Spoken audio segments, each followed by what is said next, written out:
All right, so let's watch this first really quickly. There was a group of women on a podcast here. This has been making the rounds. And I guess the host, I'm not familiar with it, but the host kind of called them to task, and they didn't know what to do with it. They're proclaiming what a wonderful thing it is for women in their 20s to not be in relationships. And they use these broad terms like explore themselves. Anyway, just see how this goes down. Yeah, like why would I take someone seriously when clearly they're not taking me seriously at all? Yeah, especially because we're all like in our early 20s. Like this is the time to like explore and find yourself too. When you say explore and find yourself, does that mean just like get run through by a bunch of dudes? I just want to translate. Where did you get that? I'm just translating. The correct answer is yes. That's what they meant. Or girls. Yeah. Yes. Here's the thing. You're like, we're in our 20s. Yeah, the World War II was won by women in their 20s. Like that was a big part of the war effort. Yeah. Like back in the day, women in their 20s were working. They had children. They had established families. They had a home. And I know that you say that's the deck is stacked against you, so you can't do it. It's completely untrue. You don't have to, in your 20s, have a bunch of meaningless relationships and one-night stands. Yeah. If you want to, fine. Just don't espouse it to other girls, as though that's the norm. They play baseball with Rosie O'Donnell? Yep. They did. They did that too, yes. Until their window closes. That's the problem. There's no ovulating in baseball. No. Is she paying that long? Oh, no. Women, look. And we'll get to Megyn Kelly in a second. Now she's taking flack because of what she said about the Kardashians. Same kind. It's this vanity. Yeah. Look, it is true. There is a double standard. Just to be clear, there is a double. And it's not that we're setting it. Biology is setting the standard. Men don't have that kind of a window. Men can have kids well into their, Abraham. I mean, you go probably into your 90s. I don't know, but I'm sure it can be done. I mean, you need assistance.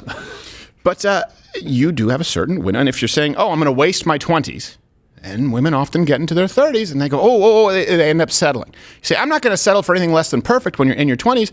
And then you end up settling for a trash bag in your 30s because now you're up against the clock. And I'm not saying, just to be clear, people use this term slut shaming all the time. No, look, I'm not slut shaming anybody, okay?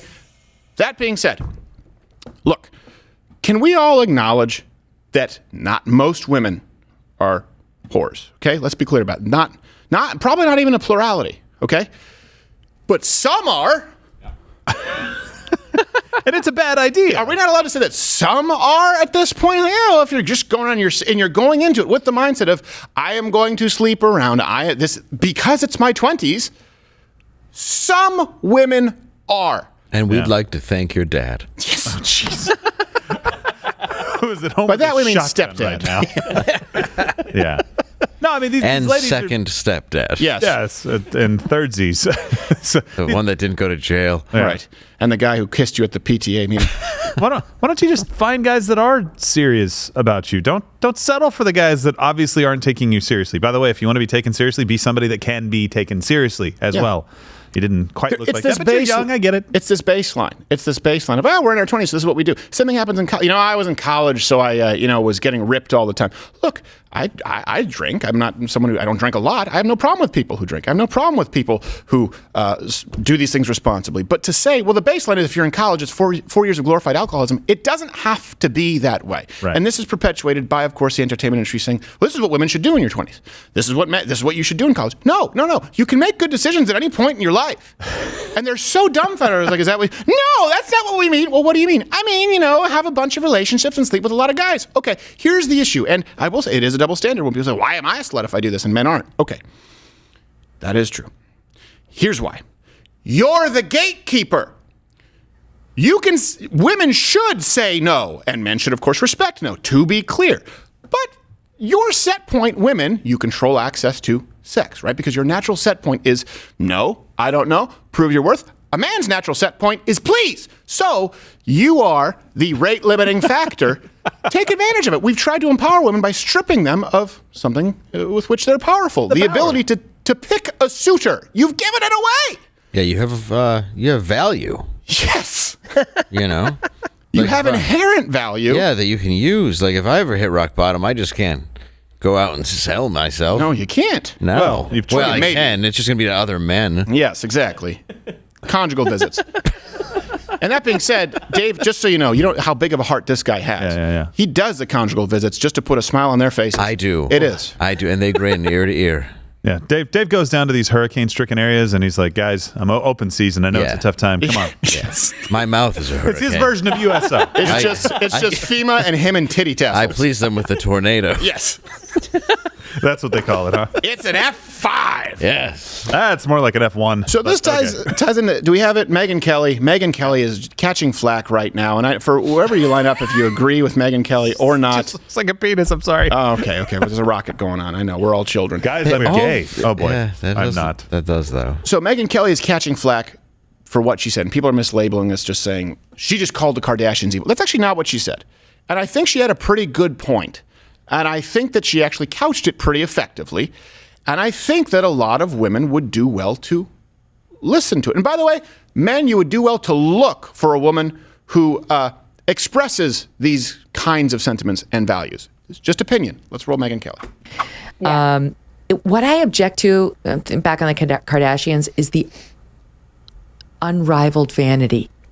Like the self-promotional, out of control focus on one's self, ego, clicks, likes. They're hugely responsible for that in our society. They didn't do it by themselves, but more than any other, they've had a terrible effect in that lane. And I do blame them. I do. I asked them. I interviewed them and I said, are you a force for good or are you a force for evil? And they gave me their answer. But the more I've watched them over the years, the more I think net, it's evil. I don't think this is healthy. And that's what I object to. Is like their disgusting vanity, which has spread like wildfire in our society. The selfie culture is abhorrent to me. I think that's what I'm responding to, as opposed to some titillation from a beautiful woman here and there. And she was talking about how there were some spreads where there were some nude spreads, in an appropriate venue, how she doesn't have a problem with that. Look, I agree with what you said. And people get really up in arms when you use the term evil. Why? Because that means you're making a moral judgment. Yeah. We're not allowed to do that anymore. Right? If you say, well, hold on a second, maybe you shouldn't sleep with that. Slut shaming? No, I was evil. Well, what are you saying? No, look. You serve a master. We need to acknowledge this. And people who are serving ultimately evil can do good things, and people who are trying to do good can do evil things. That is true. But if you are not serving good, if you are not pursuing good, ultimately, you are at the very least a valuable tool in the service of evil. And you have to ask, do you think it's a good thing for young women to say, hey, I could go to school, I could become a nurse, I could go to school, I could become an engineer, or I can have sex with a DJ and sell it for millions of dollars? It's the vanity. It's the self-worship. A lot of people think idolatry is a golden calf. Look, no. People idolize themselves. It's self-worship. You've created yourself as your own idol. Doesn't mean that you can't be beautiful. Doesn't mean that you shouldn't understand, like we just said, your worth, your value. But that shouldn't be the value that supersedes everything else in your life. And we really have placed an unbelievable premium on vanity. And unfortunately, it is. It's a path. Right now, it's the easiest path to success for a lot of young women. You see it all the time. I mean, young women, like, it wasn't an option, just OnlyFans. That's not healthy. I just can't believe somebody insulted a Kardashian. Stepped out on a limb. But she's catching flack for it, not because people hate the Kardashians, but they hate the moral judgment more. Like, how dare you say that? Look, it's her opinion. I think she's right. Yeah. Yeah, I mean, I don't know. Is it really a chicken or the egg thing, though? I mean, you have to look at reality television came before them. I mean, OJ, as a result, they were spawned off of that. Sure. They're making money by whatever you want to call the influencing, whatever it is. There's so much of that in our culture that I wouldn't just blame them. Like, I wouldn't be able to call them evil and not just say it's kind of part of the entire internet wave that we've created as a culture. But she didn't call them evil. That's like, she didn't say you're evil. She's saying the culture of it can be. She's saying, yes, are you a force for evil? In other words, people may not realize it. She's not saying you're an evil person, but ultimately it's an evil force. Look, young women are unhappy and young men don't want to get married. Yeah. You can argue till you're blue in the face that what we're saying is wrong and it's offensive, but it's like, that's just a fact. Women are less happy than ever in modern American history, and fewer men than ever want to get married. And women say, well, are you saying all women want to? Not all women, but most women want to get married. Watch Louder with Crowder live, Monday through Thursday, 10 a.m. Eastern.